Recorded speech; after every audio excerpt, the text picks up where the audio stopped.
है तो किराएदार ही, मूल निवासी नहीं है वहाँ के, शरणार्थी हैं, किराएदार हैं। लेकिन इन किराएदारों ने घर वालों की हत्या करनी शुरू कर दी क्योंकि इनकी आबादी थोड़ी सी वहाँ पे बढ़ गई।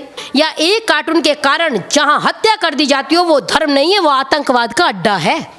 चाइना में इनकी नमाज अजान सब बैन है। चाइना में मस्जिदों को शौचालय बना दिया गया, सबने देखा। एकदम मोदी जी ने कहा, जैसे मोदी जी ने कहा तैसे ही फ्रांस के विरोध में भारत में रैली शुरू हो गई। हमारे देश में रिया को मार दिया जाता है क्योंकि उसने कहा मुझे आदिल स्वीकार नहीं है। हमारे देश में निकिता तोमर को मार दिया जाता है क्योंकि उसने कहा कि मुझे ये बंदा स्वीकार नहीं क्योंकि मेरे मजहब का नहीं है और मैं अपना धर्म परिवर्तन नहीं करूंगी। और फ्रांस ने अपने 4 नागरिकों की हत्या का बदला लेने के लिए और इनको सबक सिखाने का काम कर रहा है फ्रांस, लेकिन हमारे देश में सबक सिखाने का काम नहीं करते। ये लोग रोज चिल्लाते हैं हमारे 56 राष्ट्र हैं, हम तो कहीं भी शरण ले लेंगे। उसके बाद भी जब ये शरणार्थी बन के जाते हैं, ये 56 राष्ट्रों में नहीं जाते। और जिस देश ने इनको शरण दी है उस देश में इन्होंने आतंकवाद, जिहाद, अत्याचार, अनाचार और गंदगी ही फैलाई है। किसी भी देश की अर्थव्यवस्था में 1% भी योगदान नहीं दिया। अजी 2 की हत्याएं तो की हैं, 2 की हत्याएं से आप किसी को आतंकवादी थोड़ा ही ना कह सकते हैं। क्यों भाई, लादेन कौन था, कसाब किस मजहब का था? आतंकवाद का कोई धर्म नहीं होता। अरे धर्म नहीं होता तो मजहब तो होता है। हे पाकिस्तान के शुभ चिंतकों, जिस फ्रांस का बहिष्कार करने की बात कर रही हो ना, वो फ्रांस राफेल बेचता है, बकरियां नहीं बेचता। जैसे ये लोग विरोध करने सड़कों पे आए थे, आप समर्थन के लिए सड़कों में आए, अपने घरों से तख्ती लगाइए और हम इंडिया वाले फ्रांस के साथ हैं, समर्थन कीजिए। मैं नाम नहीं ले रही, IAS PCS तक जो लड़कियां बन गई हैं वो भी लव जिहाद से सुरक्षित नहीं। वो भी पहले लव जिहाद के कारण चली जा रही हैं और उसके बाद उनको घर वापसी करनी पड़ रही है। ये आप भी समझ रहे हैं और जो मुझे सुन रहे हैं वो भी समझ रहे हैं। फ्रांस के अंदर अगर महिलाओं को चर्च के अंदर जाकर के मार दिया जाता है, उसके विरोध नहीं करते हैं। अच्छा एक बात बताइए, मैं एक बात समझती हूँ, जैसे एक पोस्टर लगाया और आपने एक शिक्षक की हत्या कर दी, आपने 3 नागरिकों की हत्या कर दी, आपको जो शरण देता है ये वही फ्रांस है। जब इनको कोई शरण नहीं दे रहा था, लोगों ने मना कर दिया हम इनको नहीं रखेंगे, तब फ्रांस ने इनको शरण दी और ये शरणार्थी बन के फ्रांस में आए थे। लेकिन आज शरणार्थी ही है तो किराएदार ही, मूल निवासी नहीं है वहाँ के, शरणार्थी हैं, किराएदार हैं। लेकिन इन किराएदारों ने घर वालों की हत्या करनी शुरू कर दी क्योंकि इनकी आबादी थोड़ी सी वहाँ पे बढ़ गई। आप ये बताइए, एक कार्टून बनाने पे अगर हत्या करने लग जाएंगे, एक टिप्पणी पे कारण बेंगलोर फूकने लग जाएंगे, तो ओवैसी को तो जीवित रहने का अधिकार ही नहीं है।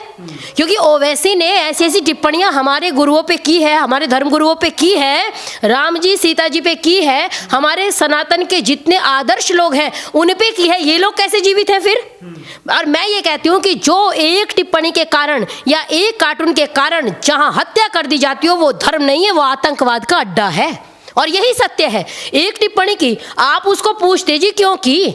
आप पैगंबर का एक कार्टून बना दिया, आपने उसको मार दिया। कमलेश तिवारी ने एक टिप्पणी कर दी थी, आपने उनको मार दिया। आपके यहाँ जो एक शब्द बोलते हैं उसको मार दे रही है। क्यों भाई?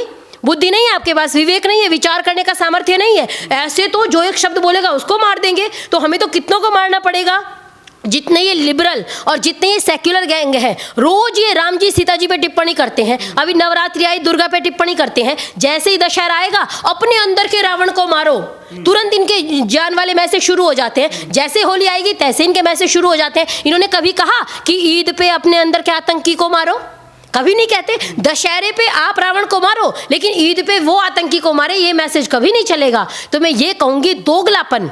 आप भी दूसरे के धर्म की बेइज्जती मत क्या कीजिए जब आपको अपने की स्वीकार नहीं है। अपने मजहब की बेइज्जती आपको स्वीकार नहीं और दूसरे के धर्म पे टिप्पणी रोज करते हैं, रोज हिंदू धर्म। आप ये बताइए ना, इससे बड़ा उदाहरण मैं क्या दूं? एक टिप्पणी की उन्होंने, और एक ही टिप्पणी कांग्रेस के एक व्यक्ति ने की थी, बेंगलोर फूंक दिया था एक टिप्पणी के कारण। और ये भरे पूरी दुनिया के सामने, पूरे देश के सामने, और दिल्ली जैसी जगह पे कहते हैं कि हिंदुत्व की कब्र खुदेगी। आप ये बताइए, वो भी तो एक टिप्पणी है। जब एक टिप्पणी के कारण फ्रांस में एक तस्वीर के कारण हत्या कर दी जाती है, तो जो हिंदुत्व की कब्र खुदेगी नारे लगा रहे थे, उनको जीवित रहने का अधिकार है या नहीं है, ये उत्तर दीजिए। फ्रांस की सरकार ने बहुत बड़ा एक्शन लिया है। उनके 4 लोगों की हत्या कर दी गई, एक टीचर हैं, 3 लोग चर्च के अंदर मारे गए। तो उन्होंने इतना बड़ा एक्शन ले लिया और उसके लिए उनके राष्ट्रपति के विरोध में यहाँ पर मुंबई में सड़क पर उनके पोस्टर लगा दिए गए। कांग्रेस के नेता हैं, भोपाल में एक बड़ा जुलूस करते हैं। क्या है ये, मतलब क्या दिखाना चाहते हैं ये लोग? मैं तो यही कहूंगी, मैं कल वो देख रही थी, इतना बड़ा जुलूस निकाला गया मुंगेर के अंदर। 100 व्यक्ति दुर्गा विसर्जन करने जा रहे थे तो गोली चला दी गई थी, और जो 10,000 लोगों को एकत्रित कर रहा था वहां से डंडा भी नहीं चला, वहां उनका स्वागत कर रहे थे, और 100 लोगों पे आपने गोली चला दी। ये डबल स्टैंडर्ड किस लिए है? क्या हिंदू यहाँ पे दोयम दर्जे का नागरिक है? और जो लोग यहाँ पे प्रदर्शन कर रहे हैं, मैं तो वो समय देखा है हमने कि जब और लोग इनके कार्टून बनाते हैं और यहाँ पे ये अमर जवान ज्योति को लात मारते हैं, उसके बाद भी भारत इनको पालता है। और मैं पूछना चाहती हूँ उस सांसद से, उस विधायक से और उस हर व्यक्ति से, कल मैं उसकी टिप्पणी, जिसने ये 10,000 की रैली की है भोपाल के अंदर, मैं कल उसकी फेसबुक पे कमेंट्स पढ़ रही थी, जो भी गुस्ताखी करेगा उसको ये कर दिया जाएगा, जो गुस्ताखी करेगा उसको बख्शा नहीं जाएगा, फलाना कर दिया जाएगा। क्यों भाई? चाइना तुम्हारा रिश्तेदार है? चाइना में इनकी नमाज बैन है, चाइना में इनके सारे जितने कृत्य हैं वो सब बैन है, चाइना में इनकी नमाज अजान सब बैन है, चाइना में मस्जिदों को शौचालय बना दिया गया, सबने देखा वो फोटो, मैंने अपने फेसबुक से भी शेयर किया था कि चाइना आपकी मस्जिदों को शौचालय बना दे रहा है, एक फतवा तो निकाल दो।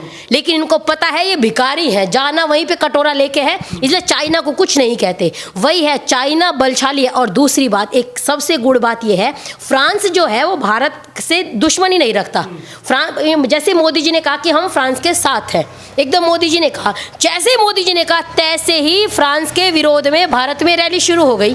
और चाइना हमारा कट्टर दुश्मन है, तो ये चाइना को अपना दुश्मन, चाइना को कुछ नहीं कह रहे, चाइना मित्र है, क्योंकि वो भारत का दुश्मन है। मतलब आप ये बताइए, आपकी निष्ठा किस देश के प्रति, आपको ये क्लियर करना पड़ेगा। और कांग्रेस वालों में राहुल गांधी जी और जो ये प्रियंका गांधी, गांधी तो खैर नहीं है, वाड्रा है, लेकिन गांधी नाम से रोटी चल रही है तो गांधी लगाएंगी, मैं उनसे भी कहना चाहती हूँ कि एक बार अपने लोगों को बताइए तो सही कि फ्रांस में इतने बेशर्म लोग हैं। एक तो हत्या कर दी, शिक्षक की हत्या कर दी, 3 व्यक्तियों की हत्या कर दी। आपको रैली उनके विरोध में निकालनी चाहिए थी कि किसी की हत्या का आपको अधिकार नहीं है, लेकिन आप किसका विरोध कर रहे हैं? जिन्होंने, मतलब इतने उल्टे लोग हैं, पता नहीं इनका मस्तिष्क कहाँ चला जाता है। ऐसे हत्या को इनको कहना चाहिए कि अगर इस्लाम ये कहता है तो हम ऐसे इस्लाम को नहीं मानते, लेकिन ये उसके विरोध में नहीं, ये फ्रांस के विरोध में रैली निकाल रहे हैं कि आप उन पे एक्शन क्यों ले रहे हैं? क्यों भाई? कोई आपको मार के जाएगा तो आप उस पे कहेंगे तो सही, भाई तूने कैसे मार दिया? और मैं फ्रांस के नेताओं को और फ्रांस के लोगों को कहूंगी कि आप बहुत सौभाग्यशाली, आपको ऐसे नेता लोग मिले हैं। एक व्यक्ति की हत्या हुई थी, एक शिक्षक की, राष्ट्रपति तक उस शिक्षक की जब हुआ, वहाँ पे उसको जलाया गया, अंतिम संस्कार किया गया, उस समय वहाँ पे विद्यमान थे जब अंतिम संस्कार हो रहा था। लेकिन हमारे देश में चंदन गुप्ता को मार दिया जाता है, हमारे देश में कमलेश तिवारी जी की हत्या कर दी जाती है, हमारे देश में अंकित सक्सेना को मार दिया जाता है, हमारे देश में रिया को मार दिया जाता है क्योंकि उसने कहा मुझे आदिल स्वीकार नहीं है, हमारे देश में निकिता तोमर को मार दिया जाता है क्योंकि उसने कहा कि मुझे ये बंदा स्वीकार नहीं, क्योंकि मेरे मजहब का नहीं है और मैं अपना धर्म परिवर्तन नहीं करूँगी। हमारे देश में ऐसी अनेक, डॉक्टर नारंग को सरेआम मार दिया जाता है, हमारे देश में राहुल राजपूत को, हमारे देश में ऐसी अनेक हत्याएं, पालघर में सीधे सीधे सबने देखा सरेआम मार दिया गया, हमारे देश में लव जिहाद के कारण हजारों लड़कियां मारी जा रही हैं, हमारे देश में साधु संतों को सरेआम मारा जा रहा है। लेकिन हमारे देश के एक भी व्यक्ति के कान पे जूं नहीं रेंगती, एक भी नेता को नहीं लगता कि ये हत्याएं गलत है। और फ्रांस ने अपने 4 नागरिकों की हत्या का बदला लेने के लिए और इनको सबक सिखाने का काम कर रहा है फ्रांस, लेकिन हमारे देश में सबक सिखाने का काम नहीं करते।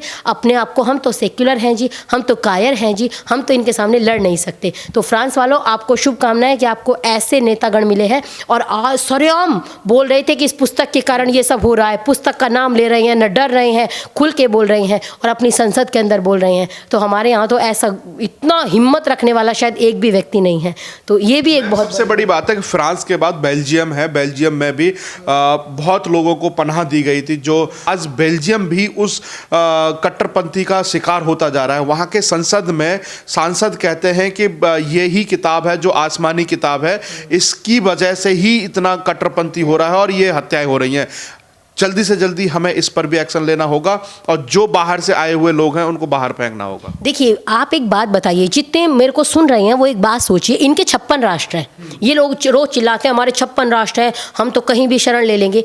उसके बाद भी जब ये शरणार्थी बन के जाते हैं, ये 56 राष्ट्रों में नहीं जाते, है ना? क्यों? क्योंकि वो एक एजेंडा है, आप गैर इस्लामिक देश में जाओ और वहाँ पे जिहाद फैलाओ।